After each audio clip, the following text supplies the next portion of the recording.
जय हिंद। नमस्कार दोस्तों, डेवलप इंडिया एक्सप्रेस में एक बार फिर से नई वीडियो के साथ स्वागत है। दोस्तों, बात है 2 से 15 सितंबर की, जब भारत में बहुत सारे हिस्सों में भारी मात्रा में एग्ज़ाम स्पेशल के नाम से ट्रेनों को चलाया गया था। ये सभी ट्रेन करीब सभी क्षेत्रों के लिए छोटे बड़े स्टेशनों से चलाए गए थे और इसी अनमोल समय में रेलवे जब ट्रेनों को चला रही थी, उसी समय रेलवे बहुत सारे प्रशिक्षण भी कर रही थी।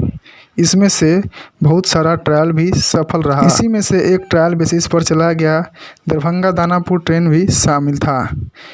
इस ट्रेन को चलाने की अनुमति 2 तारीख से तो नहीं मिली थी, परंतु इसे चलाने की अनुमति नीट परीक्षा के मद्देनज़र 12 सितंबर को दरभंगा से खोला गया था। दरभंगा दानापुर एग्ज़ाम स्पेशल के नाम से 2 दिन के लिए ही सही, परंतु ये ट्रेन चलने से उन लोगों को ज़्यादा खुशी हुई जहां से पटना जाने के लिए वहां के लोगों को किसी अन्य स्टेशनों पर जाना पड़ता था, जैसे जनकपुर रोड के लोगों को। दोस्तों, जब ये ट्रेन सुबह दरभंगा से 5:30 पे प्रस्थान के बाद जनकपुर रोड 6:14 पर पहुंचती है और सीतामढ़ी 6:45 में पहुंचने के बाद 15 मिनट के स्टॉपेज से लेकर फिर मुजफ्फरपुर 8:05 पर पहुंचती है। मुजफ्फरपुर में इसका स्टॉपेज करीब 10 मिनट का होता है।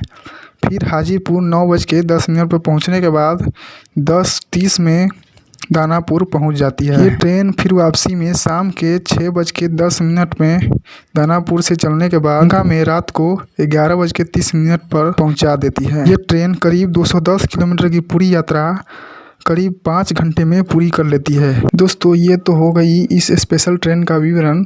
अब मैं आपको बताता हूँ कि जयनगर पटना इंटरसिटी को इस रूट पर चलाने से क्या क्या फ़ायदे हैं और क्यों चलाना ज़रूरी है, तो बने रहिएगा वीडियो में। दोस्तों, जब ये ट्रेन दरभंगा से दानापुर के लिए चलाई गई तो 210 किलोमीटर की पूरी यात्रा लगभग 5 किलोमीटर में पूरी कर ली। दोस्तों, जयनगर से पटना के लिए 2 इंटरसिटी चलती है।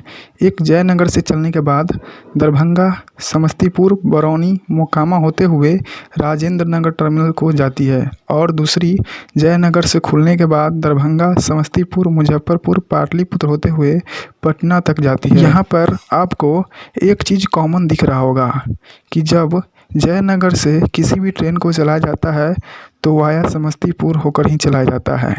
ऐसा क्यों? सीतामढ़ी के साथ हमेशा भेदभाव किया जाता आ रहा है।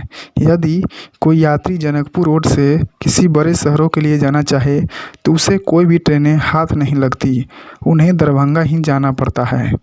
तो ये तो सरासर नाइंसाफ़ी है। मानते हैं कि समस्तीपुर एक बड़े शहरों में से एक है, यहाँ पर यात्रियों की ज़्यादा चहलगमी रहती है, परंतु ये तो नहीं कि जितनी भी ट्रेनें खोलो सब समस्तीपुर से ही ले जाओ, कोई दूसरा विकल्प आपको नहीं दिखता। दोस्तों, ये सीतामढ़ी वासियों के साथ गलत सिर्फ इसलिए हो रहा है कि यहाँ पर जागरूकता की कमी है। यहाँ के लोगों के लिए कम से कम पटना जाने के लिए भी एक इंटरसिटी चला देते, यहाँ के लोग खुशी से झूम उठते। जयनगर से पटना वाया मुजफ्फरपुर को जाने वाली ट्रेन 243 किलोमीटर की पूरी यात्रा मात्र 9 स्टॉपेज के साथ 8 घंटे 40 मिनट में पूरी करती है।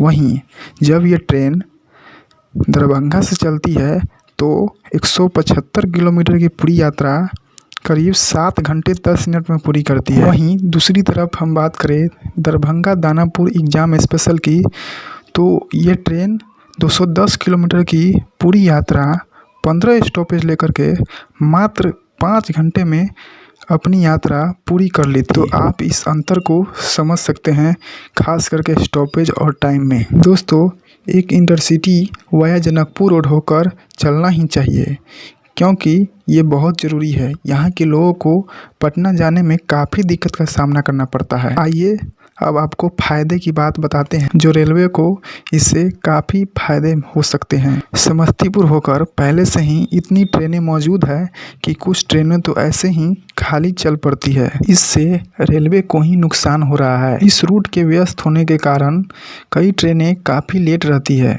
यदि यही ट्रेन वाया सीतामढ़ी होकर चलाया जाए तो यहाँ पर ट्रेनों की संख्या भी कम है और यात्रियों की भरमार है। तो इससे रेलवे को ज़बरदस्त फ़ायदा होगा। तो दोस्तों यही थी हमारी राय। अब आपकी क्या राय है वो आप कमेंट बॉक्स में अवश्य बताइएगा। धन्यवाद दोस्तों हमारे साथ अपनी कीमती समय शेयर करने के लिए। यदि ये वीडियो पसंद आया हो सके तो एक लाइक और सब्सक्राइब या फिर शेयर अवश्य कर दीजिएगा। मिलते हैं अगली वीडियो में, तब तक के लिए जय हिंद।